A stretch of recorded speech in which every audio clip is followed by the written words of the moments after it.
Estamos aquí con Juan Manuel Aragüés. Él es profesor de filosofía en la Universidad de Zaragoza y escritor de varios libros, tales como Líneas de fuga, ¿no?, de filosofía contra la sociedad idiota, en 2002, ya estaba la palabra ahí, idiota. Sí. Deseo de multitud en 2018, De la vanguardia al cyborg en 2020, El dispositivo Karl Marx, y hoy vamos a presentar el libro del cual nos va a hablar, que es De idiotas a coinotas, para una política de la multitud. Es una antología de artículos que, como señala José Luis Rodríguez en el prólogo, trata de superar la idiotía de la sociedad neoliberal y del mismo modo José Luis Rodríguez apunta a tres temáticas principales, ¿no?, que podríamos encontrar en tu libro. Una sería la posición de enfrentamiento con la sociedad neoliberal o neocapitalista, la necesidad de construir una subjetividad antagonista y, por último, la temática de la multitud, ¿no?, así en rasgos generales. Y quizá el tema podría concretarse en la máxima que tú mismo indicas en la página 126, que leo textualmente: no se trata de otra cosa que de abandonar la ideología capitalista para desarrollar prácticas articuladas sobre una política de lo común. Podría un poco reducirse así la temática de tu libro.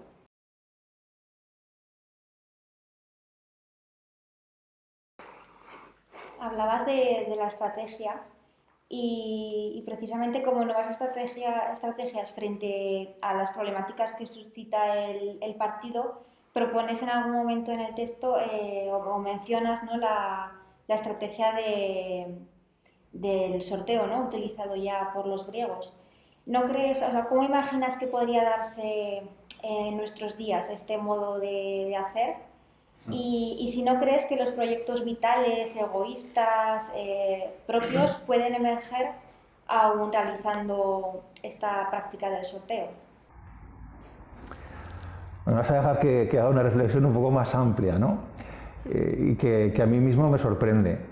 Primera vez que lo escuché como una propuesta política seria, que fue al poco tiempo de constituirse Zaragoza en Común, y tal, yo decía, madre mía, como los medios de comunicación oigan que estamos hablando de sortear la lista electoral y tal, pues van a pensar que pandilla de marcianos, que piraos, que esto, y efectivamente lo hubieran dicho y lo seguirán diciendo, pero bueno, es que da igual, porque digamos lo que digamos nos van a tratar de esa manera, ¿no? Lo que quiero decir es que quizá hay herramientas en nuestra tradición que pueden ser útiles en el presente y que no éramos conscientes de ellas precisamente porque seguían siendo subterráneas, como esa tradición materialista a la que pertenecemos, ¿no?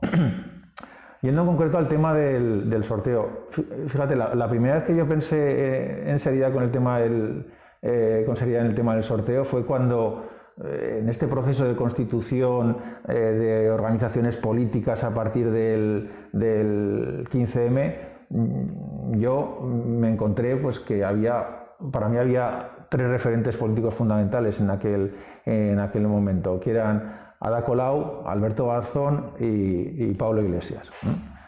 Me sitúo en aquel momento, no voy a hacer comentarios del presente, ¿no? Y yo en aquel momento pensaba, pero a mí ¿qué más me da? ¿Qué más me da que sea uno u otra quien encabece una lista electoral? Me parecen magníficas opciones los tres.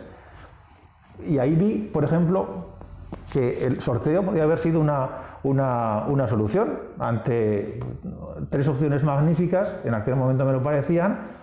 Pues bueno, ¿por qué nos vamos a enfrentar con el voto para decidir yo soy de papá Pablo o papá Alberto o de mamá Ada? Pues innecesario desde mi punto de vista, ¿no?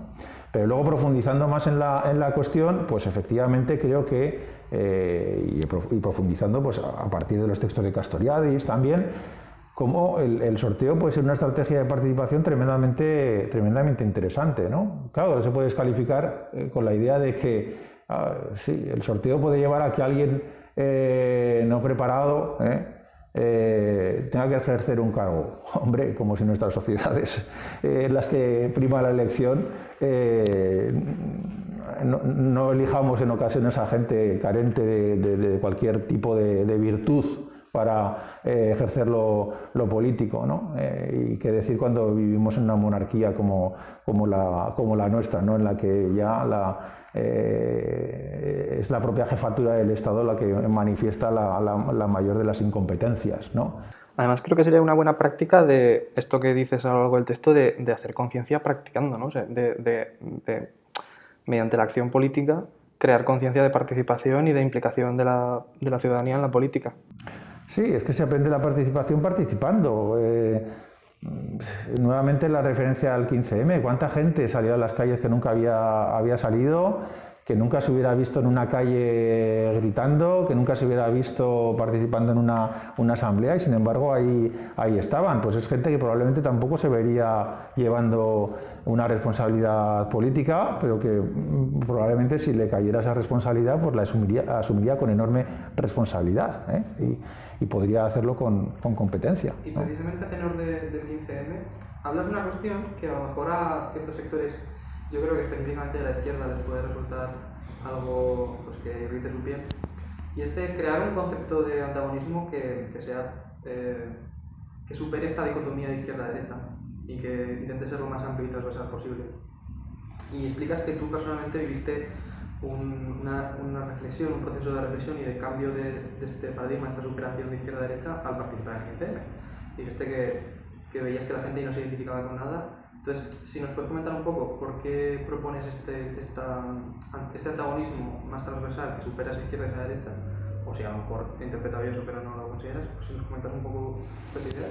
Efectivamente, uno de los momentos en los que a mí eso se me viene a la cabeza es en el proceso del 15M, cuando en una asamblea multitudinaria en el Centro de Historias de Zaragoza, pues una muchacha dijo que ella no era ni de izquierdas ni de derechas, y mi primera reacción fue de malestar, ¿no? Es decir, pero qué tonterías está diciendo, ¿no?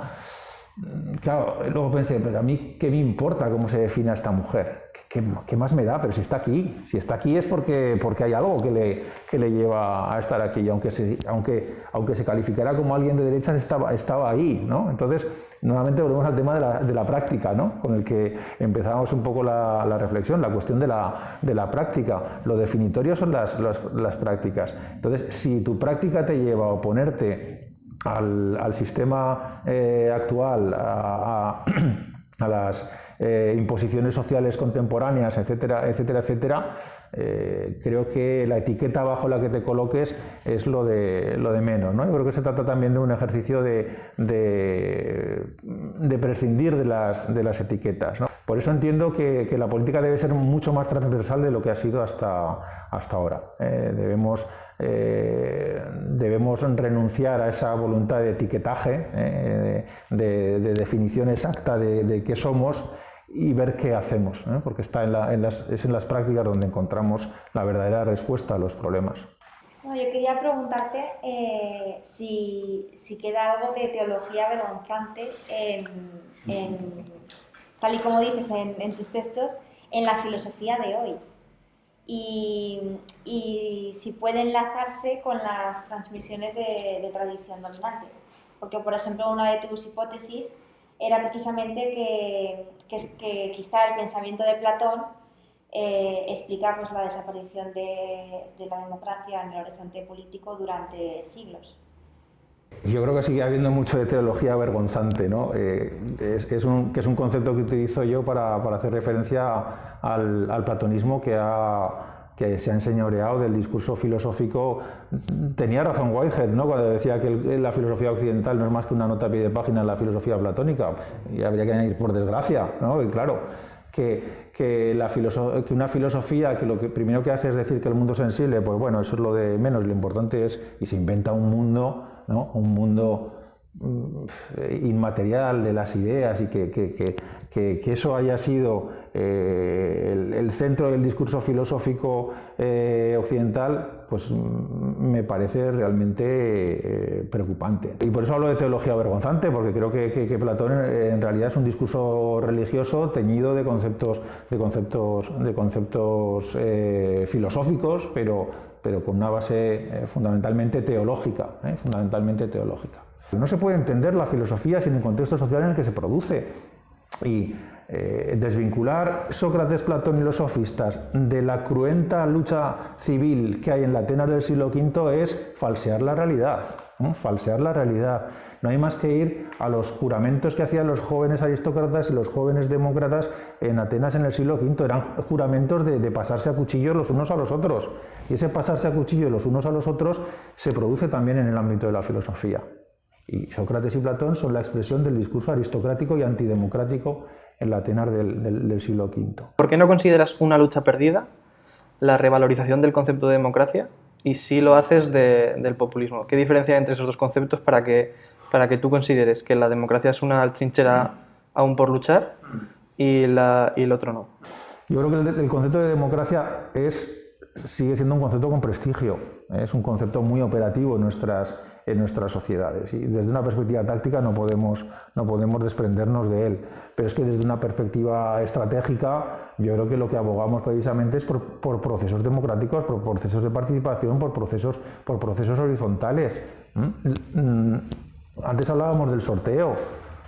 Para los griegos el sorteo era más democrático que la elección, es decir, si está pensando en el sorteo es como una estrategia de conseguir más democracia. Igual la democracia no es tal como la entendemos ahora, ¿eh? No tiene por qué ser una democracia representativa, de partidos, bueno, pero tendremos que imaginar, y vuelvo al concepto, tendremos que imaginar cómo es esa democracia, pero será demócratos, será poder de la colectividad, ¿no? Poder de los sujetos que se empoderan, ¿no? Entonces, yo creo que hay una distancia con el concepto de populismo, que es un concepto que en la tradición política europea, excepto en la Rusia zarista, que sí que estaban los populistas, los narodniki, y que tuvieron una cierta influencia en el proceso político. El concepto populista no es un concepto que haya tenido éxito en Europa occidental. Entonces, importarlo de Sudamérica, donde puede tener sentido, yo creo que la política hay que hacerla en cada sitio. Si los compañeros y compañeras sudamericanos entienden el concepto de populismo, a ellos les es útil, no voy a ser yo el que les diga que no lo tienen que utilizar. Adelante. Lo que yo entiendo es que importarlo a España, importarlo a Europa no tiene sentido. Te agradecemos el haber participado en la entrevista y bueno, pues animar a todos los que nos están viendo que se animen a leer el libro, porque la verdad que está en plena actualidad, yo creo, y merece la pena. Así que muchas gracias, Juan. Pues yo acabo con dos agradecimientos. Uno a Arena Libros por acoger el proyecto, a Isidro Herrera, que en momentos muy difíciles pues lo trató con mucho cariño, y a mí la verdad es que publicar en Arena Libros me hacía mucha ilusión, porque para mí es una de las editoriales de referencia. Y luego a vosotras tres, porque para mí es una enorme satisfacción dialogar con quienes han sido mis alumnos, y se están convirtiendo ya en amigos y colegas.